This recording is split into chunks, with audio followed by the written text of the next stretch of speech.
अस्सलाम वालेकुम दोस्तों। गुज़िश्ता किस्त में आपने देखा कि हालात किस तरह अचानक बदल गए और वो जगह जो खामोश लग रही थी दरअसल इतनी खामोश नहीं थी। आज की किस्त में मुर्दा खाने के वो राज खुलने वाले हैं जिन्हें सुनकर आपके रोंगटे खड़े हो जाएंगे। तो तैयार हो जाएं कहानी के सबसे खौफनाक हिस्से के लिए। दोपहर की धूप बोसीदा खिड़कियों में से अंदर आकर भी जैसे मर जाती थी।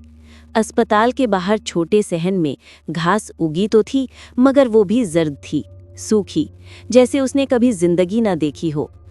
डॉक्टर आर्यन हैदर ने शफीक के साथ वार्ड का चक्कर मुकम्मल किया, दवाइयों की लिस्ट देखी, एक आध मरीज को फिर से चेक किया और सब कुछ एक घुटन ज़दा ख्वाब की तरह चलता रहा। शफीक ने उसे बाहर सहन की तरफ ले जाते हुए कहा, डॉक्टर साहब, अगर आप मुनासिब समझें तो मुर्दा खाना भी देख लीजिए, डॉक्टर इकराम साहब ने कहा था। आर्यन ने शफीक के कंधे पर हाथ रखा। अभी दोपहर में? शफीक ने फौरन गर्दन झुकाई। अभी या जब आप चाहें, बस डॉक्टर इकराम साहब कहते हैं कि बंदा पहले सब देख ले तो अच्छा है। आर्यन ने आसमान की तरफ देखा। उसने कुछ कहे बगैर सर हिलाया। ठीक है, देख लेते हैं। वो दोनों अस्पताल की पिछली तरफ मुड़े। वहाँ एक लंबा सा जंग आलूद बरामदा था। उसके आखिर में लोहे का सयाह दरवाज़ा, जिस पर कहीं कहीं सुर्ख जंग से छाले उगे हुए थे। दरवाजे पर मोटे ताले की जगह सिर्फ एक अंदरूनी कुंडी थी जो शाज़ो नादिर ही लगाई जाती थी। शफीक ने आहिस्ता से दरवाजे के पास जाकर देखा, जैसे कान लगाकर कुछ सुन रहा हो। फिर उसने आर्यन की तरफ पलटकर हाथ के इशारे से रोका। सर, थोड़ा ठहर जाएं, अंदर शायद। आर्यन ने सवालिया नज़रों से शफीक को देखा। उसी लम्हे बरामदे की दूसरी तरफ की मटियाली सीढ़ियों पर एक साया उभरा। वो दाई निसारा थी, 55-60 की होगी, सांवली खाल जो जगह जगह स्याही की तरह पकती थी। गर्दन पर मनके की माला, चेहरे पर छोटे छोटे कट के निशान। उसके हाथ में एक बोसीधा सा कपड़े का थैला था जिसमें कुछ कागजी पुर्जे, छोटे डब्बे और शायद खून आलूद कपड़े दिख रहे थे। आर्यन ने पहली बार उसे देखा। उसे लगा जैसे दाई की नज़रें सीधी उसकी आंखों से होती हुई अंदर कहीं रूह तक उतर रही हों। दाई ने कोई सलाम नहीं किया, बस एक लम्हे को वो रुकी, अपनी मैली साड़ी के पल्लू को ठीक किया और आर्यन को यूं देखा जैसे वो कोई शिकार हो। फिर उसकी मुड़ी हुई उंगलियां थैले की रस्सी को दबाकर और मजबूती से पकड़ गईं। शफीक ने आहिस्ता से कहा, सर, ये दाई नसारा हैं, कभी कभार आती है जच्चगी जनाजे के कपड़े वगैरह के लिए। शफीक की आवाज़ लरज रही थी, जैसे वो सच का आधा हिस्सा छुपा रहा हो। दाई नसारा आर्यन के करीब से गुजरी। उसकी मैली चप्पल ज़मीन पर घिसट रही थी। गुजरते गुजरते उसने एक लम्हे को रुककर अपनी उंगली आर्यन की कलाई पर टिकाई, सिर्फ एक पल। डॉक्टर साहब, नए आए हो? उसकी आवाज़ खुरदरी थी, जैसे सूखे लकड़ी की टहनी से कोई नोकदार चीज़ रगड़ रही हो। आर्यन ने उसकी उंगली हटाकर पीछे होकर सर हिलाया। जी। दाई की आंखों में कोई हैरत नहीं थी। उसने ज़रा सा हंसकर अपने काले दांतों की झलक दिखाई। सब नए आते हैं, पर रहता कौन है? उसने थैला उठाया और मुर्दा खाने के दरवाजे की तरफ बढ़ गई।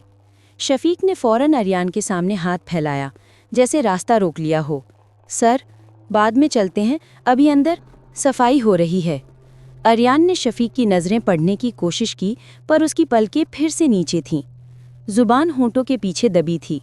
आर्यन ने मुर्दा खाने के दरवाजे को देखा। दाई अंदर जा चुकी थी।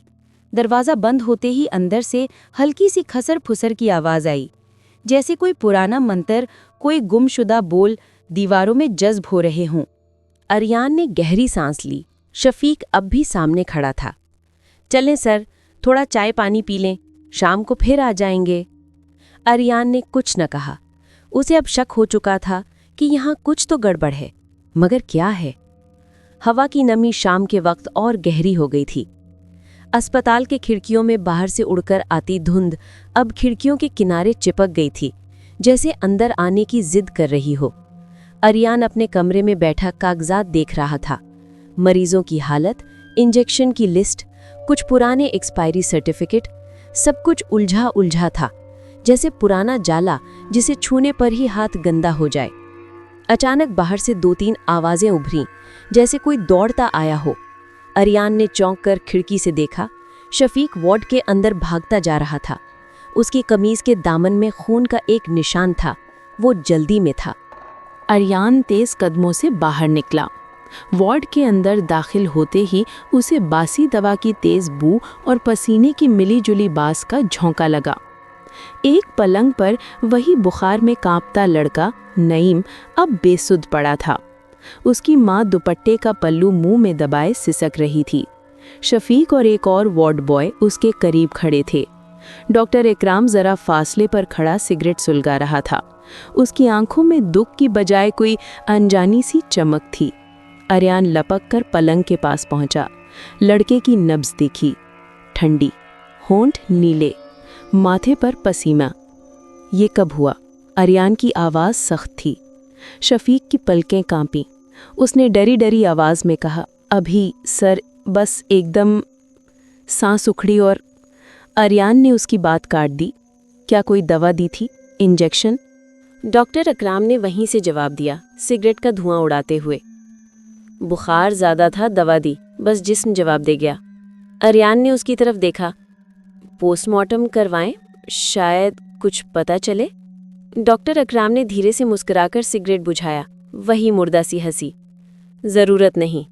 शफीक, इसे फ़ौरन मुर्दा खाने पहुंचा दो। दाई निस्सारों को भी बुला लो, जो तैयारी करनी है वो कर देगी। आर्यान की नज़र शफीक पर पड़ी।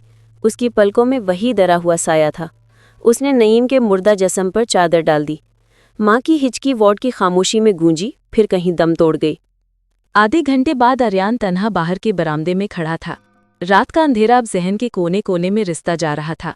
बरामदे के आखिरी सिरे पर शफीक और एक दूसरा वार्ड बॉय लाश को कपड़े में लपेटकर मुर्दा खाने की सिमत लिए जा रहे थे। आगे आगे दाई निसारा थी। उसके हाथ में वही बोसीदा थैला था, पर इस बार उसके गले में एक सुर्ख धागे से बंधा लोहे का कोई छोटा सा तावीज़ भी लटक रहा था।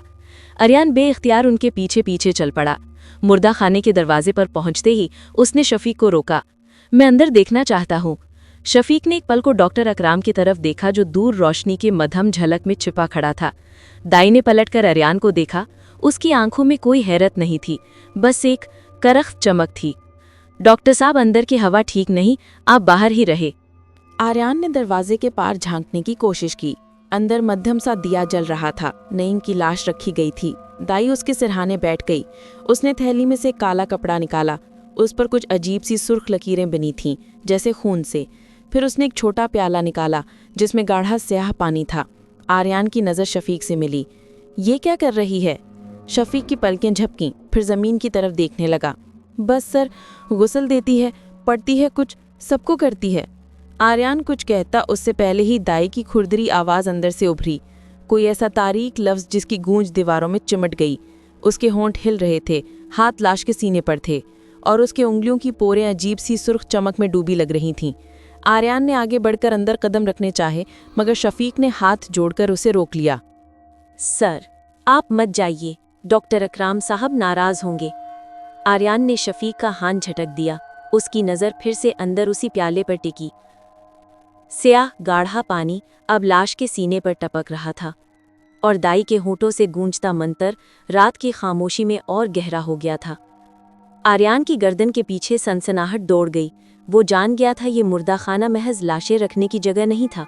यहाँ कुछ जिंदा हो रहा था, कुछ ऐसा जो कभी मरना ही नहीं चाहता। कमरे में पंखा जोर जोर से चल रहा था, मगर डॉक्टर आर्यान हैदर के माथे पर पसीने की नमी अब भी चिपकी थी। उसे लग रहा था जैसे कमरे की दीवारें किसी अनदेखी सांस से हिल रही हों। उसने 2-3 बार करवटें बदली, फिर उठकर पानी पिया। बाहर शफीक की मध्यम खांसी की आवाज़ आई। शायद वही कुर्सी पर बैठा ऊँघ रहा था, या बस बैठा निगाह रखे था। आर्यान ने आहिस्ता से जूते पहने। दरवाजे का कुंडा खोला तो चरचराहट शफीक की खांसी में गुम हो गई। वो दबे पांव बरामदे में निकला। बाहर नीम तारीकी में जर्द बल्ब की रोशनी ने सहन में जगह जगह साए बिखेर रखे थे। अस्पताल के पिछले हिस्से की सिमत खामोशी में हल्की सी जलती बुझती लाइट नजर आ रही थी। वही मुर्दा खाना। आर्यान की कनपटियों पर पसीने की नमी और ठंडी हवा आपस में उलझ गईं। उसके कदम आहिस्ता आहिस्ता जंग आलूद राहदारी पर पड़ते गए। हर कदम पर दराड़ों से हवा की सीटी निकलती। दरवाजे के करीब पहुंचा तो उसे मुर्दा खाने के अंदर से कोई सरगोशी सुनाई दी। वो दीवार से लगकर खड़ा हुआ कान लगा दिया। अंदर दाई की वही सरगोशी और उसके साथ किसी मर्द की गहरी सांस। वो डॉक्टर अकरम की आवाज़ नहीं थी, ये कोई और था। शायद कोई वहम हो, मगर नहीं। अल्फाज किसी भारी सांस के साथ जुड़कर निकल रहे थे, जैसे कोई लाश के गिर्द झुका हाथ बांधे खड़ा हो। आर्यन ने झुककर दरवाजे की दरज में से झांकने की कोशिश की। मध्यम पीली रोशनी में उसने नईम की लाश को देखा। सीने का हिस्सा खुला पड़ा था। दाई निसारा ने उसके गिर्द सुर्ख पाउडर की छोटी छोटी लकीरें बनाई थीं। उसके हाथ में एक काले पुराने कागज़ का पुर्जा था, जिस पर स्याही में कुछ अजीब से निशान खुदे थे। दाई के साथ दीवार के करीब एक और आदमी खड़ा था, स्याह कपड़ों में, सर पर मैली सी सफ़ेद पगड़ी, चेहरा आधा साई में छुपा। उसकी सांस दाई के मंत्रों के साथ साथ गूंज रही थी। उसने एक हाथ में मुट्ठी भर राख सी पकड़ रखी थी, जो कभी कभी नईम की नाक के करीब लाई जा रही थी। आर्यन की रीढ़ की हड्डी में सर्द लहर दौड़ गई। ये कोई जनाजे की तैयारी नहीं थी, ये कोई तारीक अमल था। उसे लगा जैसे लाश का सीना जरा सा उठा हो, पर यह शायद आंखों का धोखा था। दाई ने अचानक सर उठाकर दरवाजे की सम देखा, जैसे उसे दर्ज में लगी आंख की खबर हो गई हो। उसकी आंखें सीधी आर्यन से टकराईं। एक लम्हे को आर्यन की सांस रुक गई। दाई के होंठों पर एक मध्यम सी पुरस्रार मुस्कुराहट उभरी। उसने उसी साये वाले आदमी के कान में कुछ कहा। वो साया आहिस्ता से हिला, फिर मुर्दा खाने की जलती बत्ती एकदम से बुझ गई। आर्यन पीछे हटना चाहता था, मगर दरवाजे के पीछे कोई अंदर से आकर ठहरा।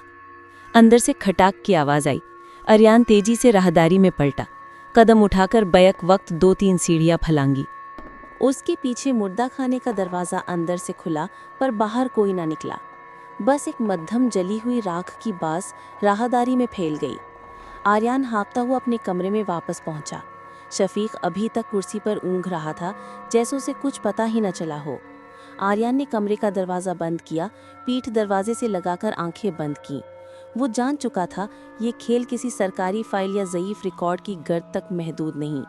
ये कुछ ऐसा है जिसकी कोख में मुर्दा सांस ले रहे हैं, और अब उसका नाम भी उसी खतरनाक लिस्ट में शामिल हो चुका है। दोस्तों, ये थी कहानी मुर्दा खाने की तीसरी किस्त। अगर आपको ये किस्त पसंद आई हो तो वीडियो को लाइक करें, चैनल को सब्सक्राइब करें और कमेंट में ज़रूर बताएं कि आपको कौन सा लम्हा सबसे ज़्यादा खौफनाक लगा। मिलते हैं अगली किस्त में, जहां मुर्दा खाने के अंधेरे मज़ीद गहरे होने वाले हैं।